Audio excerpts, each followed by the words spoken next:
할렐루야. 하나님께 영광 돌립니다. 자, 이제 제사장 유임식 전체 한번 살펴보고 내일부터는 이 성전 건축가들의 삶을 좀 우리가 엿보길 원합니다. 자, 출애굽기 29장 마지막 44절로 46절 말씀 봅니다. 먼저 기도합니다. 영광과 감사와 존귀가 우리 하나님께 있습니다. 온 마음으로 하나님을 사랑합니다. 주님을 기뻐합니다. 말씀을 통한 깨달음을 사모합니다. 주의 백성들을 축복하시고 이 말씀을 통하여 새롭게 회복되는 은혜가 있게 하옵소서. 이 시대의 왕같은 제사장으로 하나님을 영화롭게 하며 땅을 복되게 하는 일에 쓰임받기를 원합니다. 악한 원수마귀가 틈타지 못하게 하시고 세상은 음란하며 하나님을 사랑하기보다 세상을 더 사랑하는 그런 시대가 우리 눈앞에 있습니다. 주님은 곧 오실 것 같은 징조들이 눈에 보여집니다. 이럴 때일수록 깨어 근신하고 각성하게 하옵소서. 종을 낮추시고 겸손하게 하시고 오직 말씀의 도구만 되기를 원합니다. 예수님의 이름으로 사모하며 축복하며 취하며 기도합니다. 아멘. 할렐루야. 여호와는 우리의 목전이 부족함이 없습니다. 오늘도 분명 하나님의 날입니다. 우리 모두가 승리할 것입니다. 자, 29장 44절 보세요. 내가 그 회막과 제단을 거룩하게 하며 아론과 그의 아들들로 거룩하게 하여 내게 제사장 직분을 행하게 하며 내가 이스라엘 자손 중에 거하여 그들의 하나님이 되리니 그들은 내가 그들의 하나님 여호와로서 그들 중에 거하려고 그들을 애굽 땅에서 인도하여 낸 줄 알리라. 나는 그들의 하나님 여호와니라. 아멘. 자, 여러분, 성막이 완공된 것보다 더 중요한 것은 제사장이 위임되는 거죠. 제사장은 누구냐?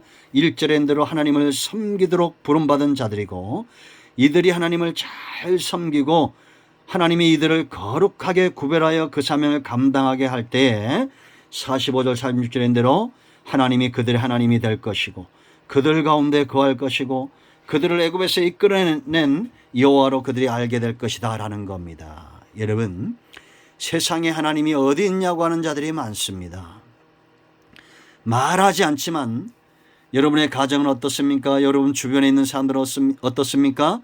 과연 하나님의 살아계심이 하나님이 우리와 함께함을 보고 있나요? 요셉을 봤을 때 보디발은 하나님이 그와 함께함을 보았습니다. 왜 그렇습니까?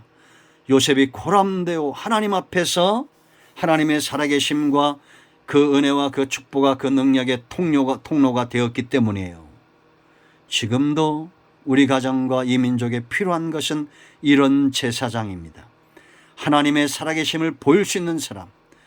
하나님은 반드시 저와 여러분을 거룩하게 구별시킬 것입니다. 제사장은 지금도 필요합니다. 아론의 후손이라고 그랬죠. 중요한 세 가지 선택이 중요합니다. 내가 원한다고 되는 것이 아니라 하나님이 수많은 사람들 가운데서 우리를 지명하시고 택하시고 부르셨다는 것이 중요한 거예요. 구원도 그러하고 우리를 사용하시는 것도 그러한 겁니다. 제사장에게서 제사장이 나오도록 훈련되어진 겁니다. 여러분의 자손들이 생명의 들을 이어가면서 하나님을 섬기는 가정 되기를 원합니다. 훈련시키십시오. 예수님이 제자들을 훈련시키듯이 영원한 언약이라 이 신실하신 하나님으로 인하여 우리가 제사장의 사역을 감당하고 하나님을 영화롭게 하는 일에 쓰임받고 세상을 복되게 하는 일에 쓰임받는 것입니다.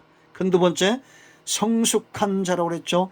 30세 25세에 들어가서 5년간 훈련되어지고 준비하는 기간을 갖습니다. 그렇게 얼마나 중요한 일이라고 그러면 5년 동안이나 준비했겠어요. 성막을 치고 펴고 제물을 나르고 그렇게 어려운 게 아닙니다. 그런데 하나님 앞에서 그들의 마음을 준비하고 영적으로 준비되어진 기간들이 중요했다는 겁니다.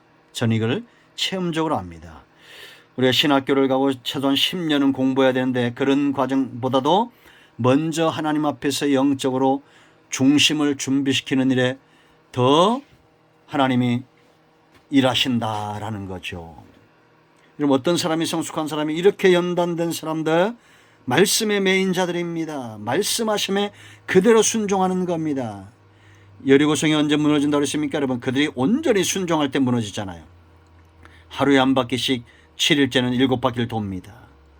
마지막 바퀴 돌 때까지 어떤 조짐도 없어요. 그러나 온전히 순종할 때 여리고성이 무너졌던 것을 우리가 기억합니다.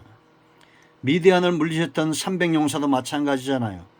우리 모두가 말씀에 매인 성숙한 사람들, 내 주관, 내 감정대로가 아니라 하나님의 말씀에 매여야 된다는 것. 두 번째, 11조 지파입니다.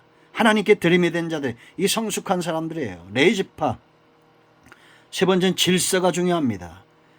가족과 종족을 따라. 민수기 하나님의 사람, 하나님의 군대도 이런 사람, 하나님의 전에 들어가서 쓰임받는 사람도 이런 사람, 성숙한 사람, 질서를 귀하게 여겨요. 여러분, 교회에서 여러분을 가리키는 자들과 모든 좋은 것들을 함께 하세요. 목사도 사람입니다. 그러나 그 직분 때문에, 질서 때문에 귀하게 여길 줄 알아야 됩니다. 이 성숙한 자예요. 세 번째, 흠없는 자라고 그랬죠.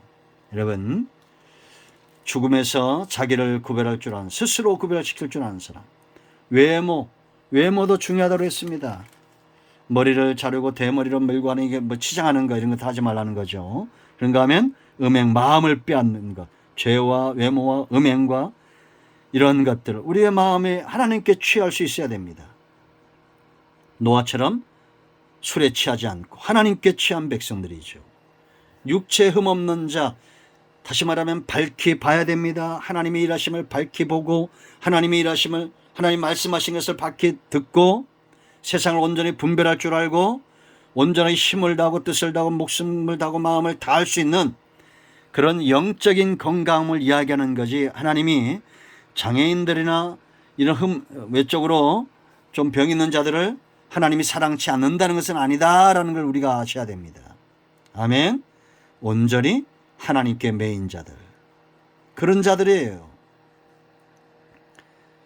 철저하게 하나님 앞에 드려진 자들, 밝히 보고 밝히 듣고 밝히 말하고 행동할 수 있는 자들이죠. 그래서 여러분, 저도 사실 이런 부분들이 힘듭니다. 보고 듣는데 밝히 말하지 못한다. 얼마나 그것이 하나님 앞에 불충이겠습니까? 그래서 여러분들도 기도할 때 말씀을 전하는 목회자로서 기도해야 되고, 여러분들도 순종을 위해서 기도해야 됩니다. 밝히 보고 밝히 듣고 밝히 말할 때 순종하게 해달라고. 소경된 인도자, 벙어리된 인도자 되지 않도록. 아멘. 그러면 이제 출애굽기 29장에서 네 단계라고 그랬죠. 제물을 준비하는 겁니다. 속죄제, 번제, 화목제의 제물을 준비하고,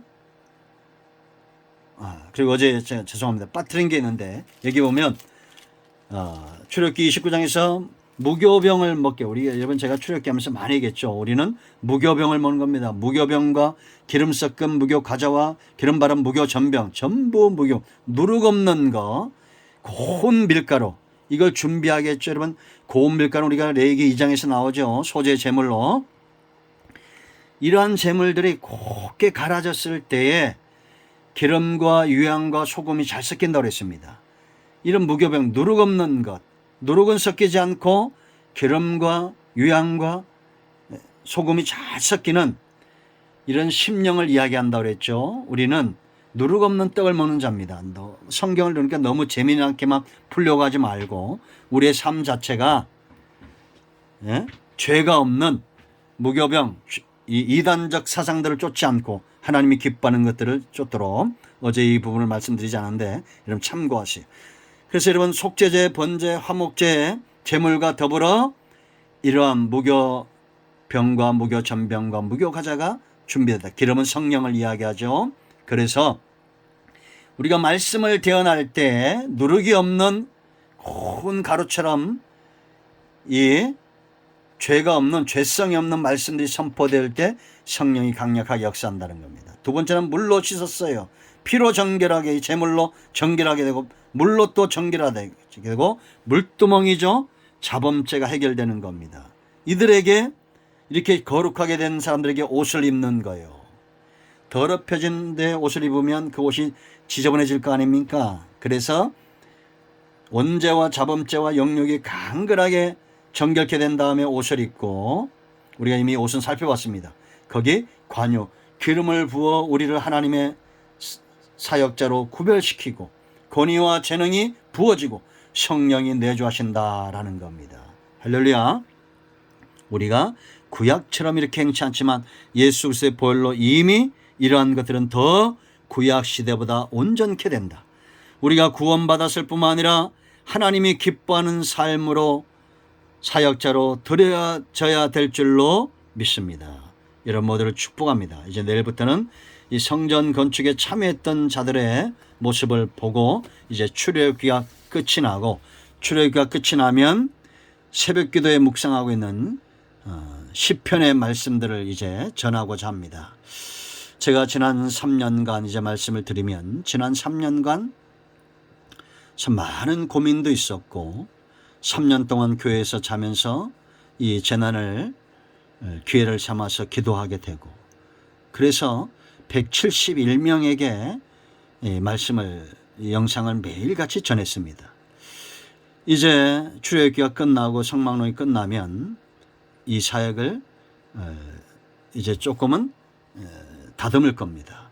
그래서 제가 섬기는 교회와 또 학교와 서울모도 패션대학과 그리고 이제 섬기는 몇몇 분들 외에는 이제 그동안 그 전에 알았던 분들에게도 다 전했는데, 그런 분들은 이제 카톡으로는 보내지 않겠습니다. 여러분들이 이 말씀의 은혜가 되고 쉽게 말해서 얻을 것이 있다면 구독을 하면 됩니다. 돈도 가는 거 아니에요. 그냥 유튜브에서 구독하면 언제든지 볼 수 있습니다. 그러나 이제 카톡으로 보내는 분들은 제가 대폭 수정을 할까 좀 생각하고 있습니다. 그래서 꼭 부탁하시는 분들과 우리 성도님들 외에는 제한을 두고 이렇게 할 겁니다. 이런 모두를 예수 그리스도 이름으로 축복하고, 이 고난과 재난의 때에 하나님을 더 깊이 사랑하시길 원하고, 이제 앞으로 일생 보지 못할 분들도 있지만 이 다음에 천국에서 다 만나기를 원하고, 주님 주시는 귀한 사랑과 그 은혜가 여러분 가정에 넘치길 원하고, 특별히 제가 기도하는 것은 저를 통해서 혹시 시험 들거나 상처받은 분들이 회복되기를 지난 3년간 기도했습니다.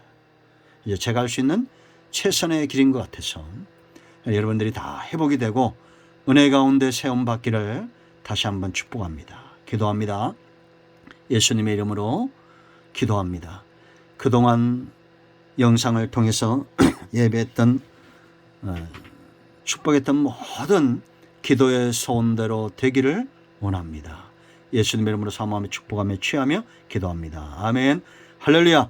예수도 존귀한 이름이 이런 모두를 회복하였습니다. 아멘.